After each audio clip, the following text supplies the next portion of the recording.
Αγαπητές συναδέλφοι και αγαπητοί συνάδελφοι, καλησπέρα σας. Ονομάζομαι Διαμαντόπουλος Ηλίας και είμαι εκλεγμένος του Σύλλογου Μηχανικών με το ψηφοδέλτιο της Δημοκρατικής Ανεξάρτητης Κίνησης Εκπαιδευτικών.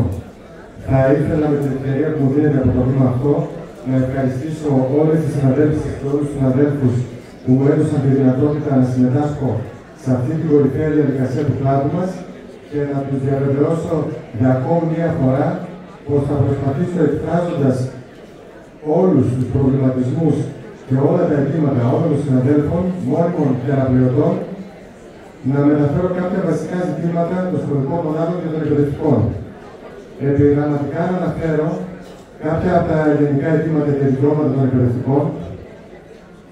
Είναι η οικονομική αναβάθμιση, η ακρίβεια, το πρόβλημα έβρεσης στέγης των εκπαιδευτικών, η εργασιακή εξουθένωση, η καταπάτηση του εργασιακού ωραρίου, η θωράκιση των εκπαιδευτικών και της λειτουργίας του σχολείου, η συνυπηρέτηση εκπαιδευτικών μόνιμων και αναπληρωτών, ως πότε θα επιτρέπουμε να χωρίζονται οι οικογένειές μας, η εξίσωση των δικαιωμάτων αναπληρωτών και μόνιμων, η προστασία της μητρότητας, η πλήρης κάλυψη των ασφαλιστικών αναγκών των εκπαιδευτικών, οι μαζικοί μόνιμοι διορισμοί, κτηριακά, στεγαστικά προβλήματα και η εξαγορά του χρόνου υπηρεσίας.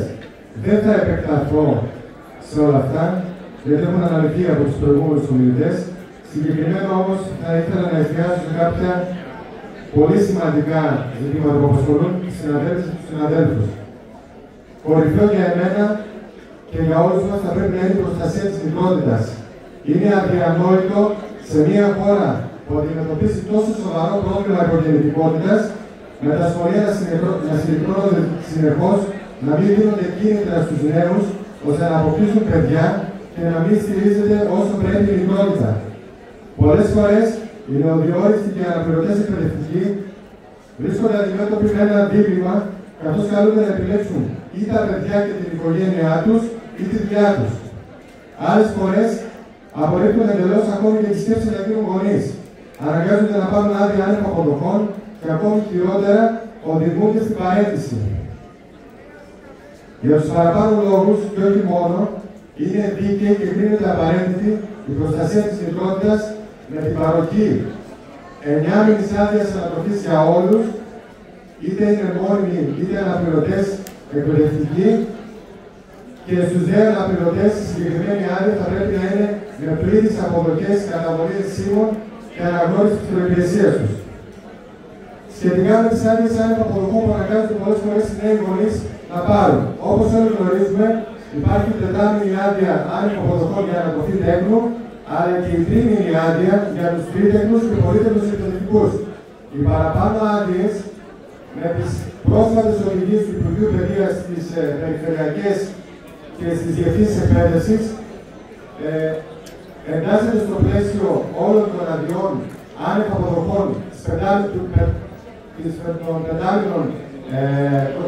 πενταετούς άδειας άνευ αποδοχών των εκπαιδευτικών, με αποτέλεσμα όποτε άδεια είναι πάνω από έναν μήνα να πρέπει υποχρεωτικά, σύμφωνα με την οδηγία του Υπουργείου, να πάει μέχρι τις 31 Οκτώου. Έτσι, οι νέοι γονείς εκπαιδευτικοί είναι αναγκασμένοι ή να πάρουν άδεια από την αρχή της χρονιάς τρίμηνη ή τετράμηνη, η οποία στην ουσία θα γίνει 9 μήνη, και μάλιστα χωρίς ένσημα, χωρίς προϋπηρεσία, χωρίς μόρια, ή να την κολλήσουν στο τέλος του σχολικού έτους, τον Μάιο, τον Ιούλιο και τον Αύγουστο, δηλαδή σε μια χρονική περίοδο που δεν τους εξυπηρετεί τους ίδιους, αλλά την ίδια την υπηρεσία. Οι άδειες για την ανατροφή των τέκνων θα πρέπει να δίνονται σε χρόνο που θα εξυπηρετεί τις ανάγκες της κάθε οικογένειας και με γνώμονα τις ανάγκες ανατροφής των παιδιών και όχι σε περίοδο που ορίζει κάθε υπηρεσία. Σχετικά με τις προσλήψεις των αναπληρωτών και την κάλυψη των κενών, κάθε χρόνο βιώνουμε την ίδια κατάσταση. Τελειώνει το πρώτο τρίμηνο του σχολικού έτους, φτάνουμε στο Δεκέμβριο και σε πολλές διευθύνσεις εκπαίδευσης εξακολουθούν να υπάρχουν κενά όλων των ειδικοτήτων.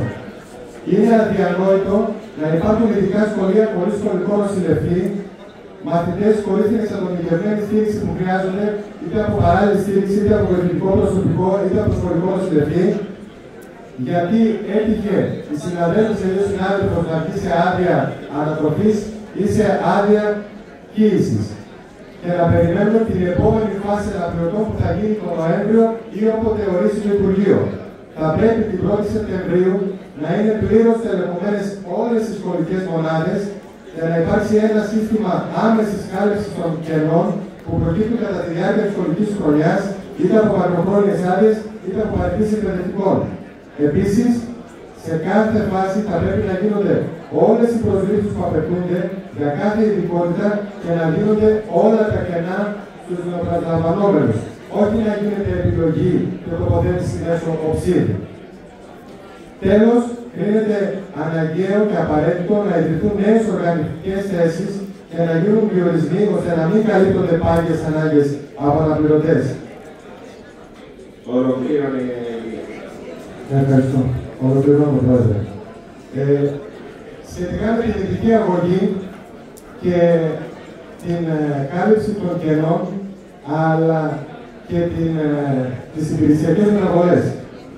Υπάρχει ο νόμος 4692 του 2020, ρύθμιση θεμάτων ειδικής αγωγής και εκπαίδευσης λέγεται, όπου το άρθρο 48 ουσιαστικά απαγορεύει από τους συναδέλφους μας της ειδικής αγωγής να επιλέγουν και να τοποθετούνται σε κενά με βάση τα μόρια τους, αλλά τοποθετούνται κατά προτεραιότητα σε μονάδες και σχολικές μονάδες και δομές ειδικής αγωγής. Αυτό δημιουργεί πάρα πολλές αδικίες, είναι καταστατήγηση του πίνακα, είναι στέρηση του δικαιώματος των εκπαιδευτικών της ειδικής αγωγής να επιλέγουν όπως οι υπόλοιποι από όλα τα κενά, και ενώ θα ήταν υποχρέωση της πολιτείας να προσλάβει όλες τις θέσεις ειδικής αγωγής ώστε να καλυφθούν και οι δομές των ειδικών σχολείων κατά προτεραιότητα, προσλαμβάνει κάθε χρόνο λιγότερους αναπληρωτές με αποτέλεσμα ή και στις καταθέσεις και αποστάσεις ικανοποιούνται λιγότερα αιτήματα, με αποτέλεσμα να εγκλωβίζονται εντός εισαγωγικών οι συνάδελφοί μας που υπηρετούν σε ειδικά σχολεία και να μην μπορούν να πάρουν μετάδυση απόσταση. Πάνω σε αυτό το κομμάτι και κλείνοντας, θα ήθελα να πω ότι θα πρέπει να αλλάξει η μοριοδότηση των δομών ειδικής αγωγής. Έχει καταργηθεί το επίδομα ειδικής αγωγής. Οι συνάδελφοί μας, επειδή τα υπηρετούν ειδικά σχολεία, είναι σε αστικά κέντρα. Είναι βάσει του άρθρου 48 του νόμου 4692 υποχρεωμένοι να τοποθετηθούν πολλές φορές σε ειδικά σχολεία, δεν παίρνουν μόρια και δεν μπορούν στην πορεία να πάρουν μετάθεση ή απόσταση του νόμου συμφερόντων. Ευχαριστώ. Να κλείσω, Πρόεδρε. Ευχαριστώ πάρα πολύ για την ανοχή σας.